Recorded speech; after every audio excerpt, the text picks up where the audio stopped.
Hey Jack, I wanted to put this together for you. Last time we hit, and I've seen a few things in some of the videos, and I wanted to check it out in slow-mo and compare it to a couple guys that kind of remind me a little bit of your stature and some of the swing stuff, and that's Machado and JD Martinez. And JD's an interesting case because he's a big, tall guy, tons of leverage like you, and I don't have it here, but like he used to have a really pronounced down swing, and then he'd have to try to level it out last minute, and then kind of pulled off. And he made it to the big leagues with that swing. But what really set him apart to have it, being one of the premier hitters in the game and winning an MVP and all of that, is an adjustment to his actual process of getting in the zone. So I want to show you what they're doing first, well, so you can see it maybe in a way you haven't looked at it before, and then see, hey, how am I doing with your swings? So I got yours behind. So here we go. I want to show you Machado here first. So what I want you to pay attention to is something called bat path, and that's the direction in which all the energy is going through the swing. All right. Now, there's some things you may have heard, like, oh man, get the knob down to the ball, hey, down to it, long through it, create backspin, all that stuff. Here's what I want you to be thinking about is if the ball's coming in this way, the best thing I can do is create an equal and opposite force behind it. If I have ball coming in here, contact coming in here, we want to have as many points of contact through this zone to make contact, because as off-speed pitches come, you cannot rely on being perfectly on time every time. The higher you go up and the less room you have for air, the less of a hitter you become. So keep that in mind, the direction of the path. Right, boom. So we're getting right in here. Let's get right in this point because this is really critical. Right now he's starting to create what's called bat lag, right? It's coming in here, and if you look, just look at the general flow, right? Like, do you see that? How he is in the zone. Machado's very pronounced with this. He's in the zone all the way through here.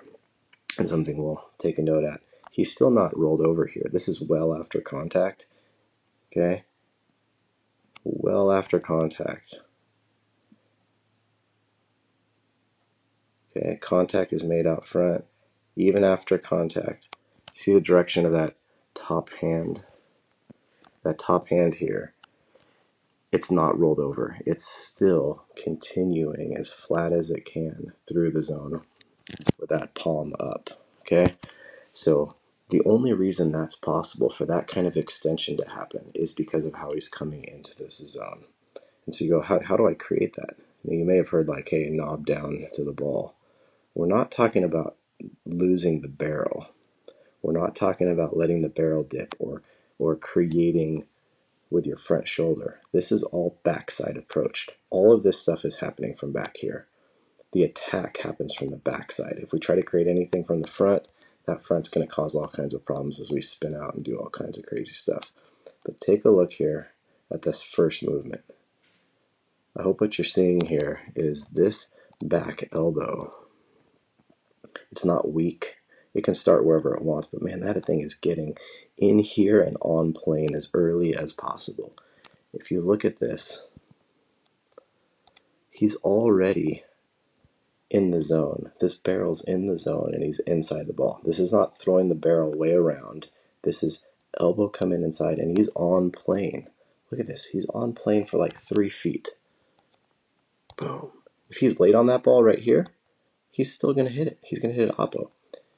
If he's on time with it, he's going to crush it. If it's a slider, he's going to stay on plane as this ball is coming in. He's got tons of room for air, which is why he's so good at hitting breaking balls as well, and why he can hit 96-mile-an-hour fastballs up in the zone, because he's getting behind the ball quickly. A couple things you'll notice here. He's not spinning out. Everything is hitting into a firm front leg. Okay? And you see the shoulder? As this thing is driving into the ball, as he is creating power into the ball, do you see how his head is still and he's not losing any power pulling back. Nothing's pulling back. Everything is rotating around this axis and driving through that zone. Okay, let's look at JD real quick.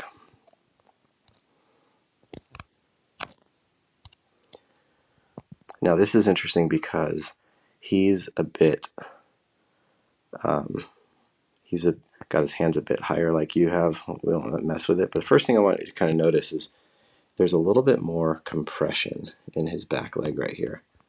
Okay, there's a little bit of compression. You'll see like tension built in here. Keep that in mind as I show you your swing a little bit later. Okay.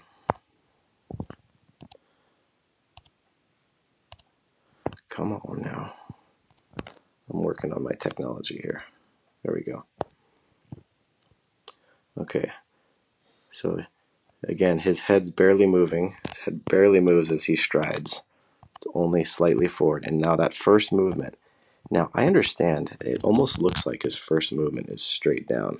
But if you really look at it, that first movement is that back elbow getting to be on plane as soon as possible.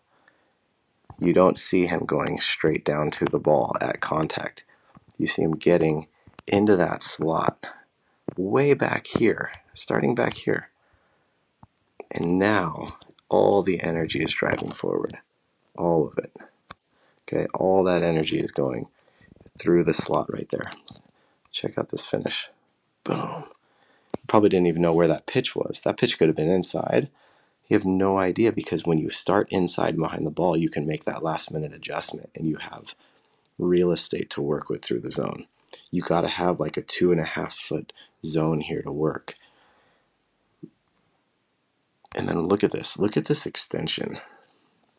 He still hasn't rolled over. Okay, look at this extension.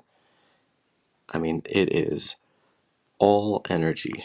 All the energy right here is going through the zone. All of it's going through the zone this way.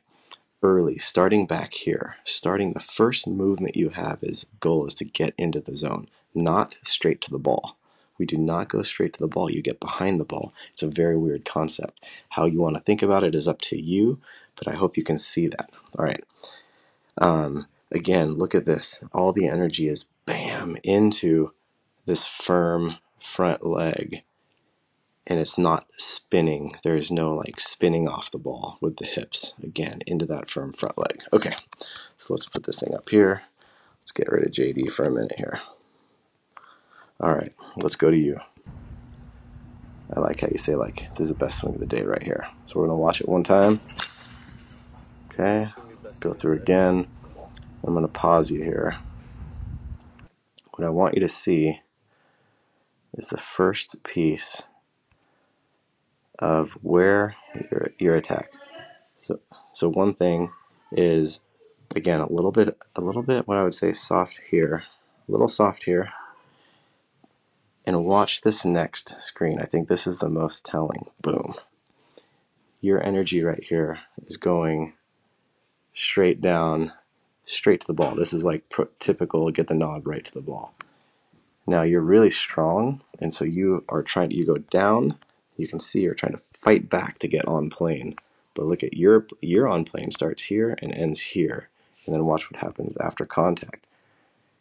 You're already pulling this back shoulder back, trying to get the ball through the zone and manipulating it and coming across. And what I'm saying is this is amazing. I don't understand, and I mean I do, but you're very strong to get from this point of how steep this attack is to level is really impressive. But the problem is it's only lasting this long. Remember with Machado, it's like this long. Machado's got this much space to work with. You have this much right there. And so to fix that is thinking about this back elbow. We can work in person a little bit, but I want you to think about the challenge of getting yourself flatter through the zone early, not dropping your barrel underneath, but coming in from behind the ball. What's going to happen then is as you extend through right here, you're already rolling over because you fought to get down, over, and now your body's fighting back across because it just didn't have a long plane to work through. So that's what I would concentrate on. I'd also, the beginning right here, get some more compression in that back leg. Feel your weight stay on your back leg instead of falling off as you stride and then throwing your weight forward. You'll want to drive through the swing in a linear fashion. So anyway, let me know what you think. Hopefully this helps.